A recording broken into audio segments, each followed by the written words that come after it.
Assalamualaikum warahmatullahi wabarakatuh. Gimana kabarnya kakak-kakak kelas 9? Semoga dalam keadaan sehat dan tetap semangat ya. Nah, kita hari ini akan belajar tentang materi IPA kelas 9, tepatnya di bab kedua. Kalau bab pertama kemarin kita sudah mempelajari tentang materi sistem reproduksi. Materi yang kedua ini masih ada hubungannya loh sama materi yang pertama.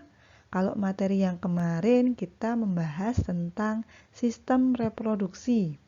Tujuannya kemarin kan untuk melestarikan kehidupan atau kelangsungan makhluk hidup. Nah, materi ini masih ada hubungannya, yaitu materi tentang pewarisan sifat. Pasti kalian kan punya teman, punya keluarga juga. Nah, boleh kalau sekarang berada di dekat teman atau di dekat keluarga, boleh dilihat nih ciri-cirinya. Ciri-cirinya mulai dari bentuk rambut atau apa, terserah. Nah, apa sih pewarisan sifat itu? Kita akan bahas tentang pewarisan sifat itu. Nah, pewarisan sifat, sebelum kita bahas tentang pewarisan sifat, ini Ustazah punya sebuah bagan atau silsilah keluarga. Nah, di sini ada beberapa anggota keluarga yang biasanya terdiri dari kakek atau nenek. Kemudian kakek atau nenek tadi kan punya anak, atau yang kita sebut dengan ibu atau paman kita. Bukan ayah ya, tapi ibu dan paman kita, paman atau bibi. Kemudian ibu dan paman kita tadi pasti mempunyai anak. Nah, yang anaknya pasti kan kita, dan satunya lagi saudara kita yaitu sepupu. Kalau kalian memperhatikan beberapa dari kakek, ibu atau paman, kemudian kita atau sepupu kita, pasti kita itu masih mempunyai kemiripan. Entah itu bentuk matanya, warna kulit, entah itu bentuk hidung, bentuk bibir. Pasti dari ciri-ciri tadi yang diturunkan dari kakek atau nenek, ibu atau paman kita dan sepupu kita pasti mempunyai kemiripan. Nah, kemiripan ini bisa saja melalui ciri fisik yang tadi Ustazah sebutkan, yaitu bentuk, terus kemudian warna kulit dan lainnya, atau berupa sifat. Nah, kemiripan dari ciri fisik atau sifat ini disebut dengan pewarisan sifat. Jadi karena tadi dari kakek atau nenek kemudian turun ke ibu atau paman, nah yang selanjutnya yaitu ke kita atau sepupu, maka hal tersebut dinamakan dengan pewarisan sifat. Jadi apa itu pewarisan sifat? Nah, pewarisan sifat itu ialah ciri atau sifat dari makhluk hidup yang bisa diturunkan dari generasi ke generasi. Kalau lihat silsilah keluarga, maka kita generasi ketiga.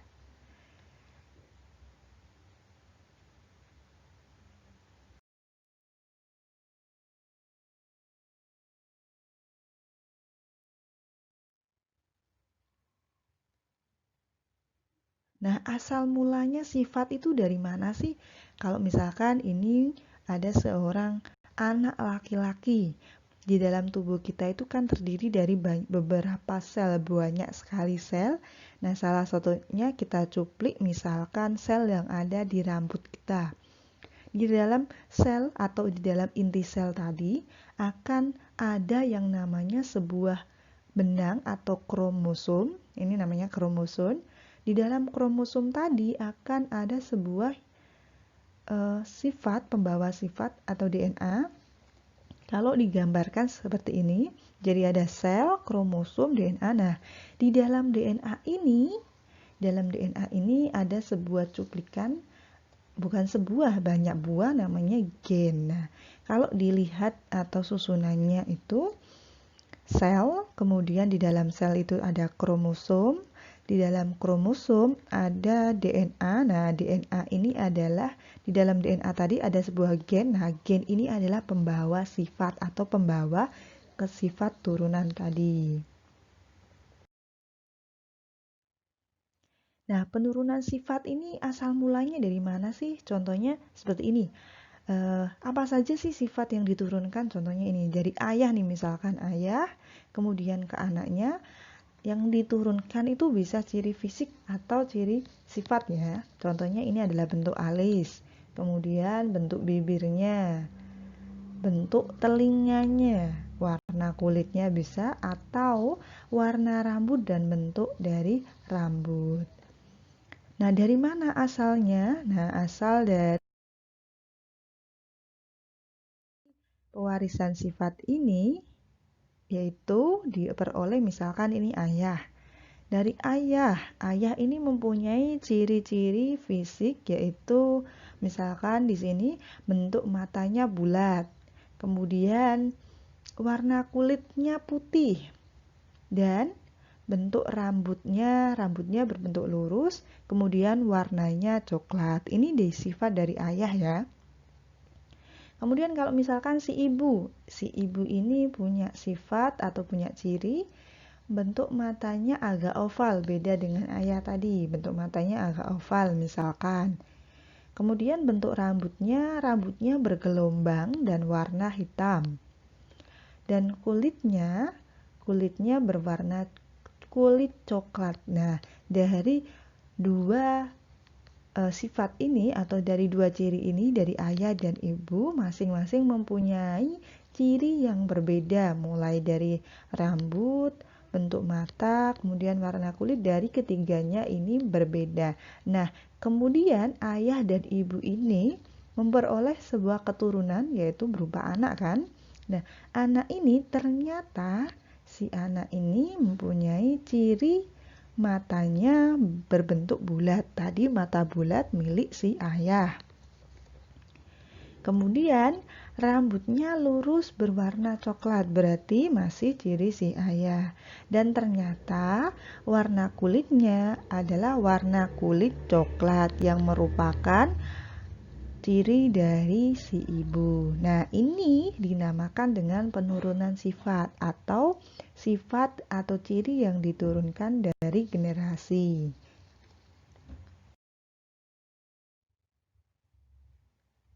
Nah, contohnya ini.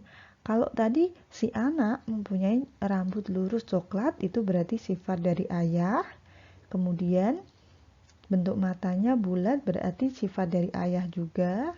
Kemudian warna kulitnya coklat, itu sifat dari ibu. Nah, dari si anak tadi ada beberapa yang sifatnya dari ayah dan ada yang sifatnya dari ibu. Jadi perpaduan antara ayah dan ibu.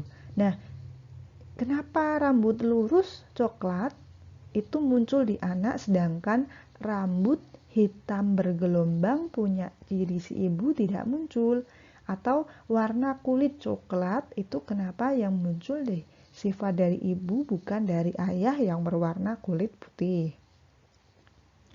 Nah, itu hal tersebut disebabkan karena di dalam gen kita ada yang namanya sifat dominan dan sifat resesif.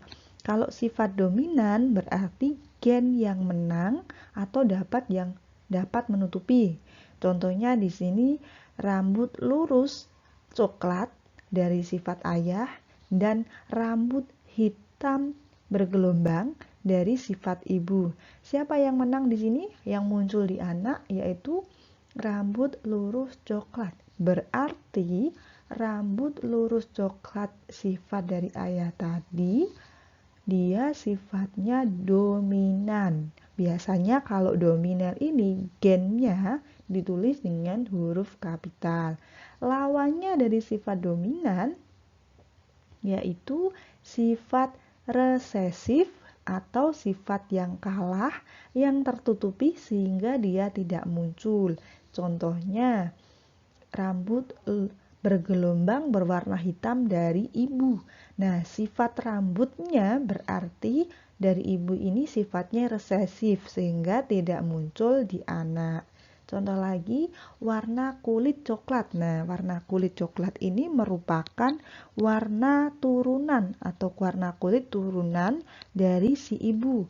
Maka warna kulit coklat tadi sifatnya adalah dominan, sedangkan warna kulit dari ayah yang berwarna putih tadi sifatnya resesif. Oke, sudah paham ya tentang sifat dominan dan sifat resesif. Jadi kalau sifat dominan itu sifat yang muncul di dalam diri kita atau anak, sedangkan sifat resesif sifat yang tidak ada pada diri kita karena tertutup sama sifat dominan tadi. Nah, kalau sudah paham tentang sifat dominan dan sifat resesif, maka ada lagi istilah lagi nih selain sifat dominan dan sifat resesif, yaitu sifat atau karakter yang dapat dilihat. Contohnya bentuk mata, bentuk rambut, bentuk alis, warna kulit, bentuk telinga, kemudian bentuk atau ukuran dari dahi. Nah, itu merupakan sifat-sifat atau karakter yang dapat dilihat. Maka, dalam istilah pewarisan sifat atau genetika disebut dengan sifat fenotip. Apa itu fenotip? Ya, fenotip yaitu sifat atau karakter yang dapat dilihat. Nah, fenotip ini punya lawannya nih. Lawannya yaitu sifat genotip. Kalau genotip ini berupa kode saja. Biasanya disimbolkan dengan huruf. Nah, genotip itu sifat atau gennya saja atau kodenya saja. Nah, pewarisan sifat ini biasanya diaplikasikan atau penerapannya pada persilangan atau pemuliaan tanaman. Misalkan di dalam suatu keanekaragaman makhluk hidup itu ada tanaman atau makhluk hidup dengan kategori yang langka atau jarang ditemukan. Maka untuk memperbanyaknya bisa dilakukan pemuliaan atau persilangan dengan menyilangkan atau mengawinkan dengan sesamanya atau dengan organisme atau makhluk hidup lain. Kalau misalkan ingin menambah varietas, ingin menambah macam-macamnya, maka bisa dilakukan dengan persilangan dengan makhluk hidup lain. Namun harus mempunyai kromosom dan gen yang hampir mirip atau serupa. Nah, contoh penerapan pewarisan sifat ini misalkan pada tanaman, misalkan pengen menambah varietas atau jenis baru. Misalkan di sini mawar merah disilangkan dengan mawar putih, maka akan dihasilkan keturunan. Nah, ini ada mawar merah dan mawar putih. Misalkan pengen menyilangkan, apakah benar hasilnya adalah warna merah itu atau hasilnya warna putih atau mungkin perpaduan dari keduanya. Nah, kalau ini bisa kita hitung dengan sistem peluang. Contohnya gini. Jadi tadi kita mau bersilangkan mawar merah dan mawar putih. Nah, langkah yang pertama yang harus dilakukan yaitu menentukan gennya. Tadi misalkan di sini warna merah sifatnya dominan terhadap putih. Apa tadi sifat dominan? Iya, sifat dominan tadi yaitu sifat yang menang atau yang menutupi dari resesif. Maka yang muncul nanti adalah sifat merah. Kemudian langkah yang kedua yaitu menentukan tadi gennya. Karena sifatnya merah tadi sifatnya dominan, maka warna merah di sini ditulis dengan huruf kapital. Sedangkan warna putih ditulis dengan huruf kecil saja. Karena sifatnya resesif atau yang kalah. Nah, merah M besar, putihnya M kecil. Kenapa kok dia harus berpasangan?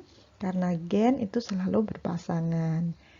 Langkah yang kedua yaitu menentukan induk atau parentalnya atau si induknya.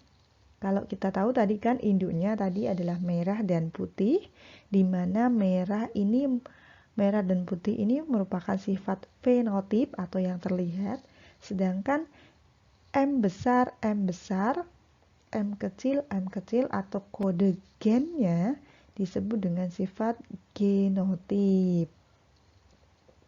Nah, kalau kita sudah punya sifat fenotip dan genotip serta induk dan parentalnya, maka langkah yang selanjutnya yaitu menentukan gamet atau sifat dari kelaminnya. Nah, bisa kita lakukan dengan memecahnya. Tadi kan untuk merah itu adalah M besar, dua-duanya huruf kapital, maka bisa kita pisah atas bawah. Kemudian yang putih juga sama, kita pisahkan jadi M kecil dan M kecil. Kemudian langkah selanjutnya yaitu kita silangkan. M besar kita silangkan dengan M kecil. Ini langkah yang pertama. Kemudian langkah yang kedua, kita silangkan lagi M besar dengan M kecil yang kedua. Langkah yang ketiga, M besar yang kedua disilangkan dengan M kecil. Kemudian M besar yang kedua disilangkan dengan M kecil yang kedua. Maka akan dihasilkan M besar M kecil, M besar M kecil, M besar M kecil, M besar M kecil. Jadi keturunannya M besar M kecil tadi adalah genotip. 100% fenotipnya berwarna merah. Tadi kan M besar merah dan M kecilnya putih. Karena sifat M besar dominan, maka yang muncul di keturunannya berupa fenotip yang berwarna merah. Nah, ini untuk keturunan pertamanya atau F1. Nah, gimana kalau misalkan F1 ini disilangkan lagi? Kalau misalkan F1 disilangkan dengan sesamanya maksudnya di sini adalah F1 disilangkan dengan F1. Misalkan tadi kan ini F1-nya atau induknya tadi kan M besar, M kecil, M besar, M kecil. Ini pada induk kedua. Nah, dari dua-duanya ini punya gamet yaitu M besar dan M besar. Kemudian dia juga punya gamet M kecil dan M kecil. Sama seperti persilangan yang pertama, M besar disilangkan dengan M besar disilangkan dengan M kecil disilangkan dengan M besar, M kecil disilangkan dengan M kecil. Maka akan dihasilkan gamet yang kedua. Nah, hasilnya adalah M besar, M besar, M besar, M kecil, M besar, M kecil, M kecil, dan M kecil. Nah, dari sini ada sedikit perbedaannya. Jadi kalau kita menyilangkan M kecil dan M besar, seharusnya kan M kecil yang berada di depan. Namun karena M besar tadi sifatnya dominan, maka M besar ini bersifat menang atau yang menutupi. Sehingga yang menang atau yang huruf kapital itu selalu berada di depan. Contohnya ini M besar M kecil.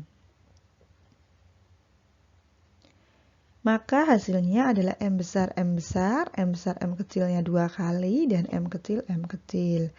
M besar warna merah, M besar M kecil warna merah. Nah, ini kalau lihat dari gennya, maka kan dia merah dan putih untuk M besar M kecil. Karena sifat M besar tadi dominan, maka dia bersifat merah. Dan kemudian yang terakhir M kecil adalah putih. Berarti keturunan kedua pada F2-nya tadi adalah, kalau kita buat perbandingan genotip, M besarnya 1, M besar M kecilnya dia 2 jumlahnya, dan M kecilnya jumlahnya 1. Kalau dibuat rasio perbandingan presentasi, maka M besar itu jumlahnya tadi perbandingannya 1, bandingkan dengan 4. 4 ini dari mana? 4 ini dari seluruh keturunannya. Jadi M besar tadi 1, M besar M kecil 2, M kecilnya 1. Berarti keseluruhannya ada 4. Sehingga perbandingannya adalah perbandingan persentase M besar 1:4 kali 100%, sehingga hasilnya adalah 25%. Sama untuk yang kedua dan ketiga dengan mengambil perbandingan dari genotipnya. Nah, yang kedua yaitu perbandingan fenotip atau sifat yang muncul. Tadi sifat yang muncul dari hasilnya adalah merah dan putih. Maka di sini adalah merah banding dengan putih. Berapa merahnya? Merahnya ada 1, 2, 3, ada 3. Sedangkan putihnya hanya 1. Maka untuk perbandingan dari fenotip ini, merah, tadi perbandingannya 3 dibanding 4 seluruhnya kali 100% sama dengan 75%.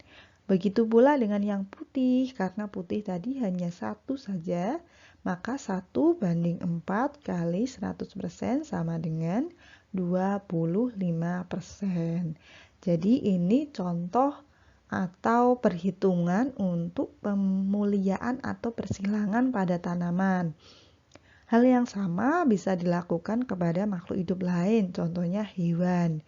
Namun harus dari kelas dan ordo yang sama, jadi harus dari jenis yang sama. Misalkan mawar dengan mawar, kemudian misalkan hewan dengan kucing dengan mempunyai hewan dengan karakteristik hewan yang sama, cuman berbeda dengan sifatnya saja.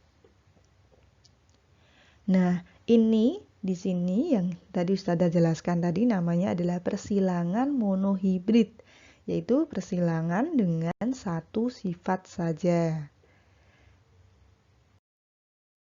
Nah, kalau kalian sudah paham, what must you do? Yaitu dengan mengerjakan modul pekan 5 pada halaman 2. Nah, di halaman 2 itu ada 3 buah soal. Kalian pilih 2 soal saja yang dikerjakan, kemudian hasilnya difoto dan dikirim lewat WA, dikirim japri saja. Oke teman-teman, kalau misalkan ada yang mau ditanyakan bisa langsung japri ke Ustazah. Kalau misalkan tidak ada yang ditanyakan, maka Ustazah harapkan kalian melihat video ini dan mencatat yang kalian anggap penting, karena kalau tidak dicatat nanti akan kesulitan untuk materi selanjutnya. Terima kasih teman-teman, semoga tetap semangat. Ustazah akhiri, wassalamualaikum warahmatullahi wabarakatuh.